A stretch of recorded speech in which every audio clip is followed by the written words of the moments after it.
Hello guys, welcome back to my new blog. तो आज की शिवरात्रिर न्यू एक ब्लॉग নিয়ে আমি চলে এসেছি গাইস। আর গাইস আজকে যেহেতু মহাশিবরাত্রি, তো তার জন্য আমি খুব বেশি এক্সাইটেড যে আমি আজকে কী জানি করব, কেমন করে পুজো দেব।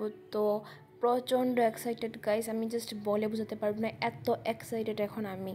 তো কি বলবো, আমি আজকে খুব ভালো দিন।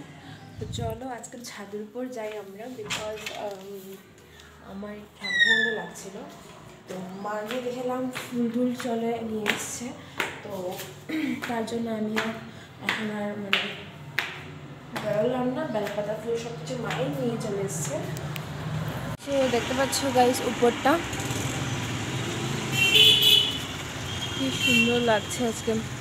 আজকে শিবরাত্রির জন্য আমার মনটা অনেক খুশি গাইস, বিকজ শিবরাত্রিটা এলে আমি অনেক একটা এক্সাইটেড থাকি। আর যেহেতু আজকে আমার ফার্স্ট দিন, তো তার জন্য আমি আজকে আমি তো আবার নর্মালি আমি জলটলও খাই কম, জল বলতে কি চেষ্টা করি পারতে জলটা না খাওয়ার। আর এইবার তো মহাশিবরাত্রি, তো এবার আমি জলও খাবো না। তার জন্য আমি জিমও যাবো না, এক্সারসাইজও করবো না। কেন কি জিম করলে এক্সারসাইজ করলে আমার জল খেতেই হবে। দেন আমি ভেবে নিয়েছি যে আমি এবার জিমও যাবো না আর আমি জলও খাবো না। তো তার জন্য আজকে শুরু হয়েছে, আজকে এখন থেকে আমার দিনটা। তো চলো দেখতে থাকো আজকে কী করি আমি। শিবরাত্রির দিন আমি একটা গিফট পেয়ে গেলাম, আমার পার্সেল এসছে, এসে দেখি আমি, আর এটা মা রিসিভ করে রেখেছিল। আর শিবরাত্রির দিন এসছে, আমি খুব বেশি খুশি হয়ে গেছি সিরিয়াসলি। গাইস আমার কাবারটা তোমাদের কেমন লেগেছে অবভিয়াসলি আমাকে জানাবে, এটা যদি আমার চয়েস। তো আমার খুব ভীষণ ভালো লাগছে, আজকের দিনে এসছে, তো আমার জন্য গুডের উপরে গুড, অনেক ভালো দিন এসছে। সো নিউ মোবাইল নিউ কাবার নিয়ে আমি শিবরাত্রি থেকে আবার নতুন ব্লগস শুরু করছি। আর যদি মোবাইলটা আমি কিনতে গেছিলাম ওই দিন আমি ভিডিও করিনি, বিকজ আমার আগের ফোনটার একটু প্রবলেম হচ্ছিল, তার জন্যই আমার এই ফোনটা কিনা। তো এটা নতুন ভার্সন এসছে, আর আমার ফোনটা হচ্ছে তোমরা দেখেই পেয়েছো। আমি এখনও ব্লগ ছাড়িনি হয়তোবা, তো খুব তাড়াতাড়ি আমার ফোনের আসল নামটাম সব কিছু আমি এটা নিয়ে ব্লগ আনবো, তো নিশ্চয়ই অপেক্ষায় থাকো এটার জন্য। গাইস আমার আলতে পরে কমপ্লিট হয়ে গেছে, আমাকে কেমন লাগছে অবভিয়াসলি তোমরা জানাবে আমাকে। সো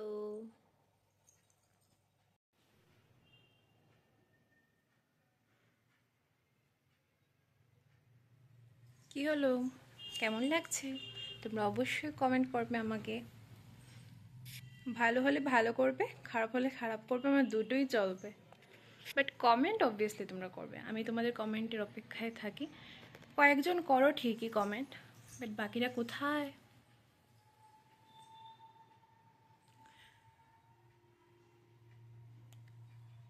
তো চলো আর মুসুর নামে এবার আস্তে আস্তে কালীবাড়ির দিকে রওনা দেওয়া যাক।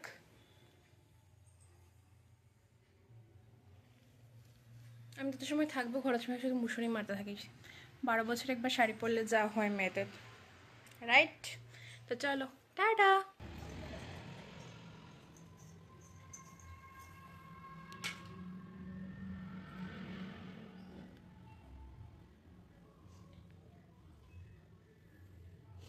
গাইস আমি পুরো রেডি হয়ে গেছি, আর আমি দেখাতে পারিনি যে আমি কীরকম রেডি হয়েছি, কারণ আমার দেরি হয়ে যাচ্ছে। আমার জন্য ফ্রেন্ডসরা অপেক্ষা করছে কালীবাড়িতে। আর হ্যাঁ, আর এখানে আমি আমার শিবকে দিয়ে দিয়েছি, এবার আমি ওইখানে যাবো মন্ত্র দিয়ে। গাইস এখানে আমি ফলটা সব নিচ্ছি, মা হেল্প করছে আমাকে, বিকজ আর এটার মধ্যে আমি দুধ ঘি মধু দই সব কিছু একটার মধ্যে নিয়ে নিয়েছি একটার মধ্যেই, কেন কি এখানে লাইন থাকে, যার জন্য লাইনের মধ্যে কি হয়, লাইনের মধ্যে কখনো লাইনের মধ্যে এতটা কি দেওয়া যায় না, পুরোহিত বলবে তাড়াতাড়ি শেষ করে বেরিয়ে যাও, তার জন্য। তো আমার এটা ঠাকুরঘর, তোমাদের আমি কখনো দেখাইনি পুরোটা ঠাকুরঘর, তোমাদের আমি দেখিয়ে দিচ্ছি। এটা আমার দোতলার ঠাকুরঘর, কেন কি আমার উপরতলাতে ঠাকুরঘর। তো আজকে একটা পারপাসে দেখানো হয়ে গেল। আর আজকে আমাকে কেমন লাগছে, এটা আমার জামদানি শাড়ি মায়ের, আর এই দেখো আমি সাজুয়াজু দিয়েছি। ওকে ওকে ডান।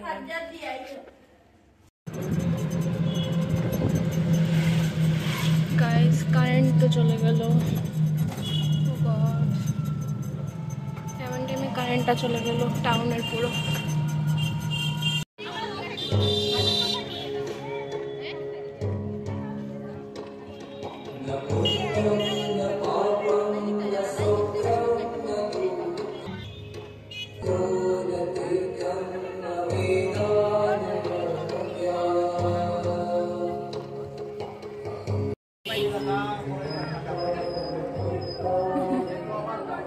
ওই আমরা ওদিক থেকে একটা তুললাম ওদিক থেকে বন্ধ কর।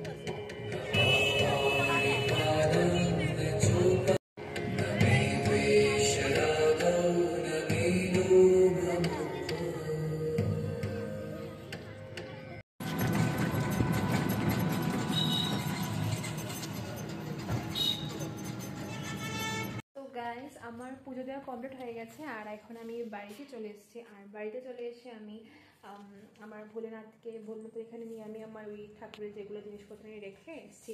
তো আজকে মা কী আইটেম বানিয়েছি নিরামিষা, মানে নর্মালি আমি যখন শিবরাত্রি করি তখন সন্ধ্যার টাইমে আমি শিবকে কালীবাড়ি দিয়ে এসে ঘরে দিয়ে তারপর আমি উপাসটা ভেঙে ফেলি।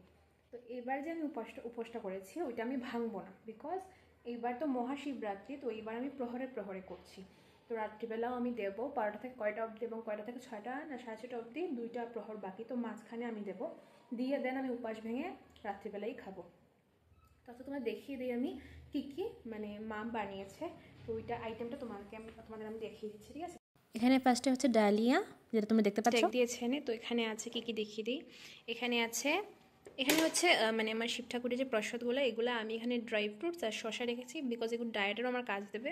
তাছাড়া আপেল টাপেল ছিল, এগুলো মা ওই মানে যারা এসছে ওদেরকে দিয়ে দিয়েছিল প্রসাদ। এটা হচ্ছে বেলের ঘোল বা বলা যায় বেলের একটা কি বলবো এটাকে কি বলে, তোমরা তো বুঝতেই পারছো এটা কী হতে পারে। তো যারা জানো না ওদেরকে বলে দিই, এটা বেলের যে একটা বানায় ঘোলের মতো ওইটা, এটা হচ্ছে সাবুকলা, ঠিক আছে। তো গেল আমাদের এই আইটেমগুলা। দেন আসছে এখানে লুচি, গরম গরম লুচি, ঠিক আছে। আর এখানে লুচির সাথে মা এখানে রেখেছে এই যে পনির টনির দিয়ে একদম ঘুগনি টুগনি কাবুলি চানা দিয়ে। আর এই যে আমাদের রাঁধুনি, মামা ফোন করেছে, মামাকে ফোন ঘুরিয়ে নাও। আমার কেন জানি না তোমরা বিশ্বাস করবে কি না এটাও আমি জানি না, আমি কখনো আমার খিদে লাগে না, মানে একটা আছে না যে খিদে লাগে, বাট না আমার টোটালি কোনো ধরনের কোনো খিদে লাগে না। জানি না আমি কেন যে আমার খিদে লাগে না, বাট সবাই বলে যে মানে যদি মানে এরকম হয় যে তুমি ফাস্টিং রেখেছো কোনো ঠাকুরের জন্য বা একাদশী বা যে যেটা রাখে, তো কখনো তোমার খিদে লাগে না বা তোমার কোনো প্রবলেম হচ্ছে না, তোমার মাথা ঘুরছে না, তোমার কোনো ধরনের কোনো শরীরের ক্ষতি হচ্ছে না, তাহলে মনে করবে ভগবান তোমার সহায়। তো আমি জানি না আজকে অবধি আমি আমার লাইফে শুধুমাত্র লক্ষ্মী ব্রত, তারপর শিবরাত্রি রেগুলার, আর হচ্ছে আমার কালী মার পুজোর ব্রতটা, তো আমার যেহেতু কালী মা স্থাপিত আমাদের বাড়িতে প্রতিষ্ঠিত, তো যাই হোক এই কয়েকটা আমি রেগুলার করি আর বাকি সবগুলো তো আমি করি না। আর হ্যাঁ, জন্মাষ্টমী করার খুব ইচ্ছে ছিল গত বছর, হয়নি। আর মানে কিছু আমার দরকারও ছিল আর টাইমেও হয়নি, বিভিন্ন প্রবলেম। তো এবার ইচ্ছা আছে আমি 25-এর মানে জন্মাষ্টমীটা করার ইচ্ছা আছে, তো ওইটা যখন করবো তোমার শেয়ার করবো। কেন কি আমার ভালো লাগে পুজো, মানে পুজো টুজো করতে ভালো লাগে, নিয়মকানুন হয়তো বা কম বেশি জানি, বাট বাকিটা কিছুটা চেষ্টা করি জানার। তো যদি তোমাদের আমার কোনো ভুল ত্রুটি হয়ে থাকে নিশ্চয়ই আমাকে কমেন্টে করে বলবে, আমি একটু শুধরিয়ে নেব। কেন কি পুজো তো অবভিয়াসলি একটু একটু করে শিখছি দেওয়া। তো চলো দেখতে থাকো, আজকে রাত্রের পুজো তোমাদের সাথে আমি শেয়ার করতে পারি যদি করি, আর নাহলে বেশি লম্বা করবো না আমার ব্লগটাকে। তো আইটেম তোমায় দেখিয়ে দিলাম, যেহেতু আমি খাবো না তার জন্য আমি আইটেমগুলোই দেখিয়ে দিলাম। তো যদি চেষ্টা করবো দেখানো, যদি না হয় রাত্রিবেলা তাহলে তো স্কিপ করে দেবো, বাট আমি আশা করবো আমি দেখাবো, আমি জানি। তো চলো, নাইটি পরে নিয়েছে আর এখন বাজছে 12:30। সো গাইস, আমার পুরো চোখটা পুরো ফুলে গেছে, আমি এটাও বুঝতে পারছি ঘুম হচ্ছে না তার জন্য। আর লিটারালি এখন কয়টা বাজে, ওয়েট আমি দেখিয়ে দিচ্ছি তোমাদের। সি গাইস, হ্যালো, 12:25, ঠিক আছে? 12:30 বাজার একটু সময় বাকি, আর ঠিক 12:30টার সময় দ্বিতীয় প্রহর শেষ হয়ে যাবে, ঠিক আছে? দ্বিতীয় প্রহর শুরু হবে ঠিক 12:30, মানে 12:30 থেকে 3:45 অবধি। আর 3:45 থেকে 6 কত অবধি জানি, দেখলাম, ওয়েট একটু দেখে নিই। তো মানে এক কথায় 6:30টা সামথিং হবে, তখন গিয়ে শেষ হবে তোমার চতুর্থী প্রহর। তো যেহেতু 3:45 থেকে শুরু হবে তৃতীয়, তৃতীয় শুরু হবে, তৃতীয় শেষ হবে আর চতুর্থী শুরু হবে, তো আমি 3:45-এই দিয়ে দেবো। হ্যাঁ, 3:45 থেকে 6:50 অবধি আমি পুরোটা একদম লিখে একদম করে রেখেছি মোবাইলে। তো যাই হোক, 3:45-এ আমি দিয়ে দেবো, বিকজ তৃতীয় প্রহর শেষ হবে 3:45-এ আর চতুর্থী প্রহরও শুরু হবে 3:45-এ। দেন আমি কি করব ভেবে দেখলাম যে আমি এই টাইমে যদি দিয়ে দিই তাহলে আমার দুটোই মোটামুটি কমপ্লিট হয়ে যাবে। তো আমার তৃতীয় প্রহর চতুর্থ প্রহর একসাথে হয়ে যাবে, তো আমার কষ্টটা একটু কম হবে। কষ্ট হয় না, ভগবানকে ঠাকুরকে দিতে আমার কোনো কষ্ট আছে নাকি, তারপরেও মানে একটু আমার একটু মানে মানে কী বলবো, একটু তাড়াতাড়ি হয়ে যাবে আর কি আমার। তো গাইস ফাইনালি আমি জানি না তোমরা বিশ্বাস করবে কি না, একদম ভোলনাথের মানে দিবি খেয়ে বলছি গাইস, আমি এখন অবধি, তোমরা দেখতে পেয়েছো কটা বাজে, এখন অবধি আমি জল খাইও নি, আর কোইন্সিডেন্সলি আমার জল পিপাসা একবারও পাইও নি, খিদেও পাইনি, জানি না কেন পেটে লক্ষ্মী ঢুকে গেছে। তো যাই হোক, আমার ভালোই লাগছে গাইস, সত্যি কথা বলতে গেলে অনেক দিন পরে এরকম মানে করছি আমি। আর দেখতে পাচ্ছ আমি ব্ল্যাঙ্কেটের নিচে আছি, বিকজ আমাদের ঘরে একটু ঠান্ডা আছে গাইস। নর্মালি এখন গরম পড়ে যাচ্ছে, তারপরেও ঠিক আছে একটু একটু। আর আমার রুমে এখন আমি একা আছি, বিকজ মা ওই আরেকটা রুমে আছে। আর দ্বিতীয় কথা হচ্ছে যে আমি মশারি টশারি কিছু টাঙাইনি, কেন কি ঘুমাবো না তার জন্য। অন্যদিন আমি 2-3টে অবধি ফোন টিপি, কোনো প্রবলেম হয় না, অনেক সময় ঘুম পেলে ঘুমিয়ে যাই, মানে কোনো কম্পালসারি না। যাই হোক, তো এখন আপাতত আমার ঘুম পাচ্ছে না, বাট আমার চোখে খুব জ্বলছে, কেন কি চোখগুলো একটু ফুলে গেছে না, এই জন্য একটু কষ্ট হচ্ছে, একটু জ্বলছে আমার। আর অনেক দিন পরে অ্যাকচুয়ালি গ্রাম দেশে আমি তোমাদের সাথে কথা বলছি, বিকজ আমি টাইমটাকে একটু কাটানোর চেষ্টা করছি। আমাদের মামার বাড়ি এদিকে এখনও হয়, গ্রাম দেশ যেখানে একটু একটু গ্রাম টাইপ আছে, ওইখানে কী হয় জানো, ওইখানে অনেক মহিলারা মিলে ওরা একসাথে শিবের পুজো করে, প্লাস প্রহরে প্রহরে এরকম জল টল দেয় মন্দিরের মধ্যে, আর মানে গান টান কথা টথা এরকম পাঠ করে আর কি।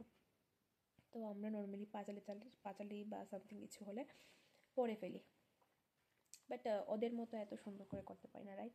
কেন কি আমাদের মন্দির টন্দির নেই, ঘরের মধ্যেই অ্যারেঞ্জ করে করতে হয় যেভাবে হোক। বাট সবচেয়ে বড় কথা হচ্ছে মন, তুমি মন থেকে যদি এতটুকু ভগবানকে ডাকো তো ভগবান তোমাকে এতটুকু দেবে, এটা নিয়ম। আর আমি পাওয়ার জন্য কোনোদিন কোনো ভগবানের কাছে আজ পর্যন্ত পাওয়ার জন্য কোনোদিন কিছু করিনি, জাস্ট হ্যাঁ এটা বলতে পারো যে যেখানে আমাদের শেষ ভাবনা চিন্তা ওইখান থেকেই ভগবানের শুরু হয়। তো তার জন্য আমি চাই যাতে ভালো থাকি, সুস্থ থাকি, তারপর ভালো টিকে যাতে জীবনযাপন কাটাতে পারি, বাস এতটুকুই। এর বেশি আমার কিছু চাই না জীবনের মধ্যে, কেন কি আমি যতটুকু ভালো আছি এতটুকু ভালো হয়তো বা সবাই থাকেও না, সত্যি কথা এটা। আমার হাত আছে, পা আছে, মা আছে, ভাই বোন সবাই আছে, হয়তো বা অন্য অনেক মানুষ আছে যাদের এগুলো থাকেও না। তো আমি যতটুকু পেয়েছি ভগবানের থেকে ওইটা তো আমি চাইনি, ভগবান অটোমেটিক আমাকে দিয়ে দিয়েছে, বাট যতটুকুই আমাকে দিয়েছে এতটুকু মানুষের কাছে থাকে না, তার জন্য ওইটাই আমি সন্তুষ্ট। যাই হোক, অনেক সময় গল্প করতে করতেও ভাবছিলাম যে কেন টাইমটা যাচ্ছে না, তোমার সাথে গল্প তো করছি। এই ফার্স্ট টাইম না এত লম্বা আমি কোনো ফাস্ট রেখেছি আমার লাইফে, সত্যি কথা। কেন কি কালী মায়ের ব্রতর উপরে আর কোনো বড় ফাস্টিং হতে পারে না, কিন্তু কালী মায়ের ব্রত নিশা রাত্র অবধি হয়, মনে করো 2-3টে অবধি হয়। তো আমাদের এখানে পুজো নর্মালি তো একটা দুটোর ভিতরে হয়ে যায়, তো মোটামুটি খেতে 3টাই বেজে যায়। তো মানুষ টানুষ থাকে বাড়িতে পুজো টুজো টাইমে, তো এতটা বোঝা যায় না। এখন তো পুরো একলা একলা আছি না, এমন না যে আমার খিদে লাগছে, এমন না, মানে খুব একটা একা একা ফিল হচ্ছে। এত রাত্রেবেলা তোমার সাথে গল্প করছি তাই বসে বসে আমি। তোমরা আমার সেকেন্ড ফ্যামিলি মেম্বার। তো তোমার সাথে গল্প করি, কারণ আমার এখন যারা যারা ফ্যামিলি মেম্বার্স আছে ওদেরকে যদি ফোন করি আমাকে কী যে বলবে ভগবান জানে। কী যে বলবে না, হয়তো বা কথা বলবে, লাস্টে উঠে বলবে হ্যাঁ হ্যাঁ আমি ঘুমাচ্ছি এখন রাখ, যাকেই ফোন করবে সেই বলবে। তো যাই হোক, তো আমি সেকেন্ড তো 3:45-এ আবার তোমাদের সাথে আবার জয়েন করছি। আর আমার চোখগুলো সিরিয়াসলি অনেক ফুলে গেছে, আমি বুঝতে পারছি, কিন্তু জানি না কেন এরকম হচ্ছে, আমার চোখগুলো এরকম ফুলছে কেন, আই ডোন্ট নো। বাট যাই হোক, শব্দ ভালো লাগছিল। গাইস, 12:31 হয়ে গেছে, আর আর বেশি বাকি না, আর অল্প সময়। একটা মুভি টুভি দেখবো, আর মুভি অনেকগুলো ডাউনলোড করে রেখেছি গাইস। তো মুভি টুভি দেখবো, দেখে দেন ভেবে নেব কী হয়। তো ছাড়ো। সো গাইস, 3:35 বেজে গেছে অলরেডি, আর আমি এখন বসে আছি। আমার ঘুম পাচ্ছে না, ঘুম চলে পাচ্ছেও না, বেশ চোখে জ্বালা করছে। আর আমি শুয়ে শুয়ে মোবাইল দেখছিলাম। তো এখন আমি আপনার মার নাইটিটা আবার দখল করবো। 4:30, তো আমি দিয়ে চলে এসেছি। আমি এত খুশি, ওখানে আমি খাবো। তো চলো আজকের ব্লগটা এতটুকুই। এখানে মা আমার জন্য রেডি করছে, আমি বসে বসে ভাঙবো। তো আজকের জন্য এতটুকুই। কেমন লাগলো আমার পুরোটা ব্লগ অবশ্যই কমেন্ট করবে। হর হর ভোলেনাথ।